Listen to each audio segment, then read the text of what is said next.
بسم الله الرحمن الرحيم هل أتاك حديث الغاشية سورة الغاشية مکی سورت تی دی سورت تا سور غاشیه وی ذکر چی پا دی سورت کی دا قیامت و رس چی دا تمام سیزنو دا نعمتونو دا دنیا پتون کی دا سورت پہ اعتبار ترتیب قرآنی سر آتا تیایم دی دا نزول پر لحاظ سر آتش پیتم دی پا دی سورت کی یورو کو اوشپگیش آیاتون دی مکی سورت کی دا فریقین ذکر شو چی دا مومنان و دا کافران اور پدی صورت کی دو جماعتوں نے ذکر دی چودہ مومنان بل کافران پدی صورت کی اللہ جل شانہ د توحید دلائل عقلیہ بیانی کی او بیا د قیامت شدت اور سختی ذکر کی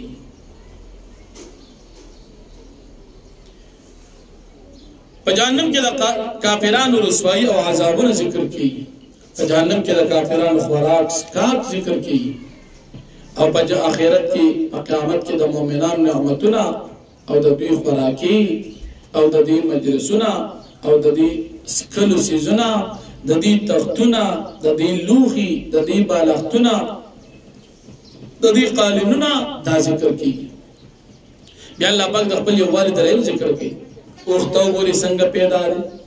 اسمان تو گوری سنگ جوڑ دی غرون تو گوری سنگ ورار دی زمکتاو گوری سنگ وڑا ولی شوی دی بیا نبی علیہ السلام تا اللہ پاک پر ذمہ داری ذکر کئی چتا نصیحت کا وستاکار نصیحت تی ذمہ دار تا نہیں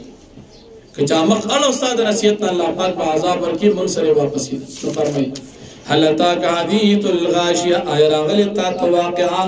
دخوریدن کی دپٹون کی یعنی قیامت وجوہ یومئذ خاشعہ بعض مخونا پدا عورت بعض ذلیل وی حاملت الناصبہ زبل وی استڑی وی تسلا نارن حامیہ داخل بشی اور برشوی تا تسقا من عین آنیا سکولی بشی پدی بند چینے آنیت انچاہوہ شیدن کی ویلے سلام طعام اللہ من دوری عدید پارا بنی پدی جہنم کے طعام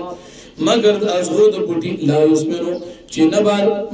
سربوید بھی لرا ولا یغنی من جو او نبار پیدور کی دی تدلو کنا وجوہ یومئذ ناعمہ باز مخونا پدا عورت باندی تر تازوی لسائیہاں رات یا پقبل کوشش باندی بارازیوی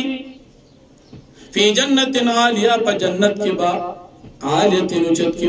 لا تسمع فیہا لاغیت بنوری پدی کی فضل خبری فیہا غیر جاری پائی کی بچینی وی جاری فیہا سرور مرفوعا پدی کی بتختن وی چتکلی شوی واقاب موضوعا او گلاسن وی خودر شوی ونمارق مصفوفا بالختن و پر قطار کی خودر شوی وزرابی مبثوط و قارن بخوارک شوی افلا ینظرون الى الابرید نگوری اختا کیف خلق سنگ پیدا کری شوی ویل السماء اسمان تا کیف رفعت سنگ چتکلی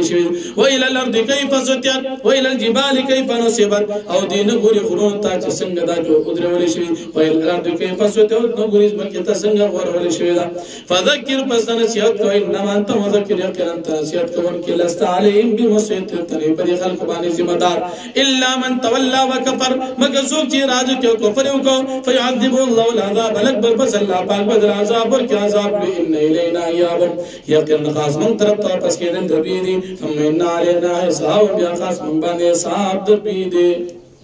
واخر دعوان الحمدللہ رب العالمین